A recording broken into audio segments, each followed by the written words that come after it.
और इसके बाद आपको दे के रखा है 1, -5, 1, -5। अब इसमें आपको क्या बोला है कि आपको दो पॉइंट्स दे के रखा है। सपोज एक है आपका पॉइंट ए और दूसरा है पॉइंट बी। अब आपको क्वेश्चन में क्या बोला है, ये ट्राइसेक्ट हो रहा है। ट्राइसेक्ट का मतलब क्या होता है, तीन इक्वल पार्ट में डिवाइड हो रहा है। जैसे बाइसेक्ट का मतलब होता है दो इक्वल पार्ट में डिवाइड होना, तो ट्राइसेक्ट का मतलब होता है तीन इक्वल पार्ट में डिवाइड होना। तो मान लेते हैं ये पहला इक्वल पार्ट, ये दूसरा, तो मतलब ये ए इसको बोल देते हैं पी, इसको बोल देते हैं क्यू। तो ए से लेके पी के बीच में जो दूरी है वो पी से लेके क्यू के बीच में सेम है और क्यू से लेके बी के बीच में भी सेम है। ये चीज क्लियर है, मतलब 1:1:1 रेशियो में। ये चीज आपको क्लियर है? Yes sir. ठीक है, एपी पी क्यू और क्यू बी बराबर बराबर बराबर है तीनों का तीनों, तो 1:1:1 हो गया। अब आपको ए का तो कोऑर्डिनेट दे दिया 7, -2, बी का भी कोऑर्डिनेट दे दिया 1, -5। अब आपको बोला है फाइंड द पॉइंट, मतलब दो पॉइंट निकलेगा। एक तो आपको पॉइंट पी का वैल्यू निकालना है और एक पॉइंट क्यू का। तो एक को आप मान लो ए कॉमा बी और दूसरे को आप मान लो सी, डी। ठीक है, एक्स वाई नहीं मान रहे, क्योंकि एक्स वाई मान सकते हो आप, ऐसा कुछ नहीं है। आप चाहो तो एक को एक्स वाई मान लो और एक को ए बी मान लो। इतना दूर आपको क्लियर है? क्वेश्चन थोड़ा बहुत समझ में आया आपको? Yes sir. ठीक है, अब बोला है कि ए बी और सी डी का वैल्यू निकाल के बताओ कितना आएगा। तो ए बी और सी डी का वैल्यू निकालने के लिए आपको सबसे पहले क्या करना पड़ेगा, अब क्योंकि ये हो रहा है ट्राइसेक्ट, तो ट्राइसेक्ट हो रहा है, तो तीन इक्वल पार्ट में डिवाइड हुआ। तो हम सबसे पहले क्या करेंगे, पॉइंट ए लेंगे, पॉइंट बी लेंगे, और इन दोनों के पॉइंट तो हमें दिया हुआ है क्या क्या वैल्यू है। और मैं सबसे पहले पी का कोऑर्डिनेट निकालूंगा। पी का कोऑर्डिनेट कैसे निकालूंगा, आप देखो ये तीनों 1:1:1 रेशियो में है, तो ए पी और पी बी के बीच में 1:2 का गैप हो जाएगा। यस। ये चीज क्लियर है? यस। ये वन और ये वन ऐड हो जाएगा, तो ये टोटल हो गया 2। तो ए पी और पी बी के बीच में क्या हो जाएगा, 1:2 का गैप हो जाएगा। आपको समझ में आया? नहीं आया तो आप बताना, मैं रिपीट कर दूंगा फिर से। समझ में आ रहा है। आ रहा है ना? कहीं पे भी डाउट हो या नहीं भी समझ में आ रहा है तो भी आप बताना, कोई टेंशन नहीं है।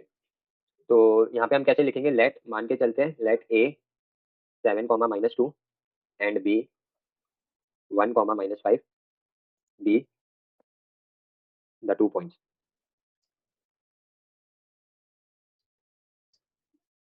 And P A, B and C Q C, D, the 2 points of trisection.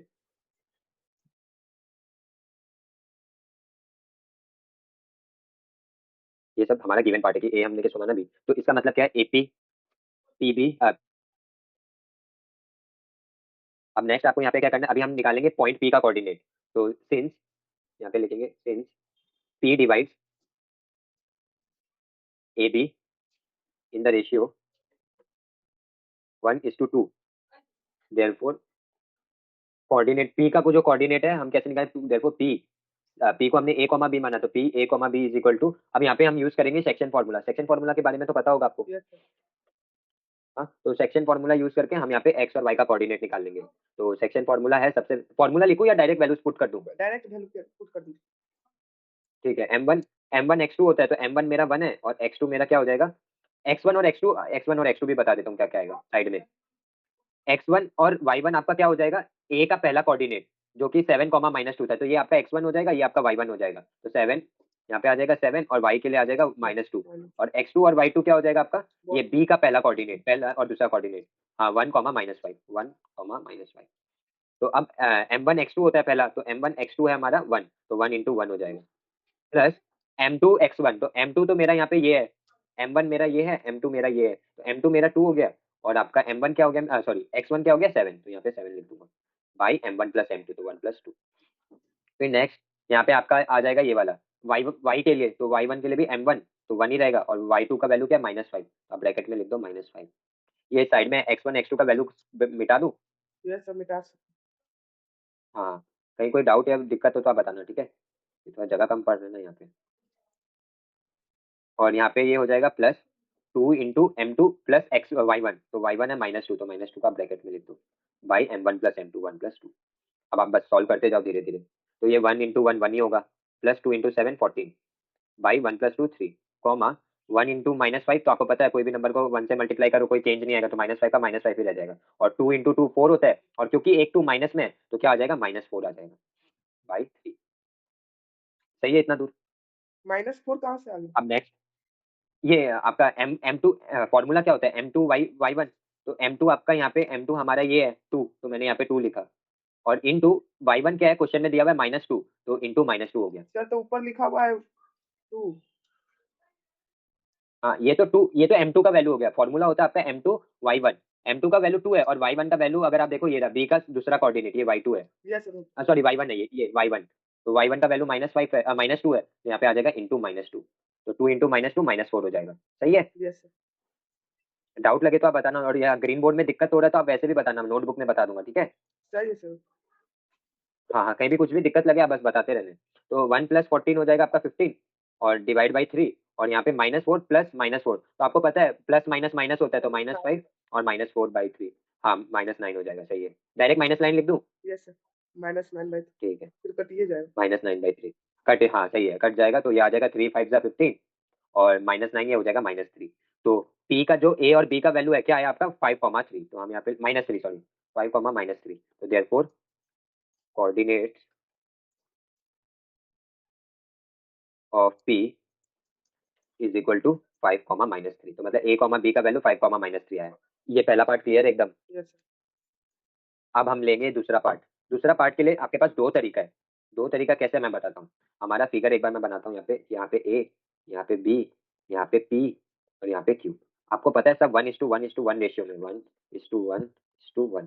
ठीक है, आपको पता है सारा 1:1 रेशियो में। आपको इसका कोऑर्डिनेट्स पता है, क्वेश्चन में दिया हुआ था, इसका कोऑर्डिनेट पता है, क्वेश्चन में दिया। अभी अभी हमने पी का भी निकाल लिया। तो अगर आप चाहो तो यहाँ पे इस वाले जगह पे आप ये सेक्शन फॉर्मूला लगा के, क्योंकि 1:1 रेशियो है, तो ये पॉइंट क्यू क्या हो जाएगा, मिड पॉइंट हो जाएगा। तो आप मिड पॉइंट फॉर्मूला से भी इसको कर सकते हो, तो कैलकुलेशन कम करना होगा। और अगर आप चाहो कि ए को पकड़ के ही करूं, ए बी में जो पॉइंट पी है, मतलब 2:1 रेशियो मान के करूं, तो आप वैसे भी कर सकते हो। मेरा बात समझ में आया आपको। Yes sir. हाँ, तो कैसे करूं आप बताओ। पी बी का कर दीजिए। मिड पॉइंट वाला ए बी का करूं या पी क्यू का, पी बी का कर दूं, पी 1:1 रेशियो में इजी हो जाएगा। यस सर, पी बी का। हाँ पीबी का कर देता हूँ, क्योंकि यहाँ पे ये 1:1 रेशियो हो जाएगा, तो मतलब क्यू क्या हो गया, हमारा मिड पॉइंट हो गया पी और बी का। तो आपका direct mid point section, mid point वाला सेक्शन फॉर्मूला है ना, x1 + x2/2 और y1 + y2/2, ये वाला फॉर्मूला से डायरेक्ट आ जाएगा। तो as Q divides the line P Q P B in the ratio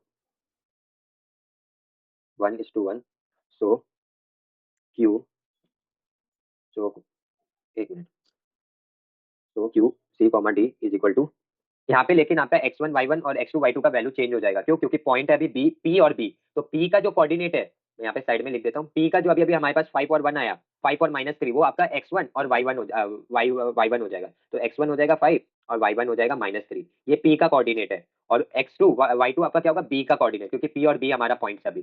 तो x2 आ जाएगा आपका पी का, ये बी वाला, तो बी का वैल्यू कितना दिया हुआ था, 1, -5। तो यहाँ पे आ जाएगा 1, और y2 आ जाएगा -5। ये चीज आपको क्लियर है। Yes sir.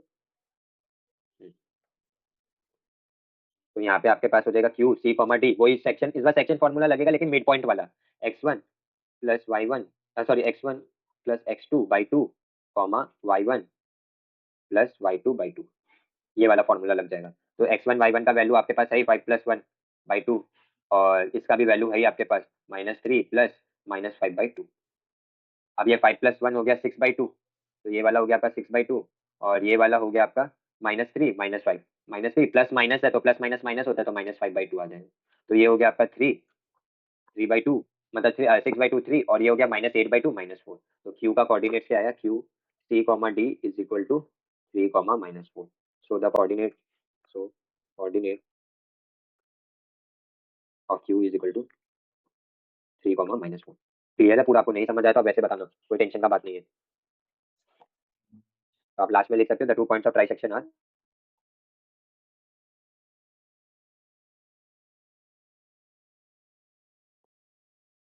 तो 2 पॉइंट क्या आया, एक तो आया आपका 5, -3, और दूसरा वाला आया आपका 3, -4। सही है, यस सर। कहीं पे कोई दिक्कत तो नहीं था। नो।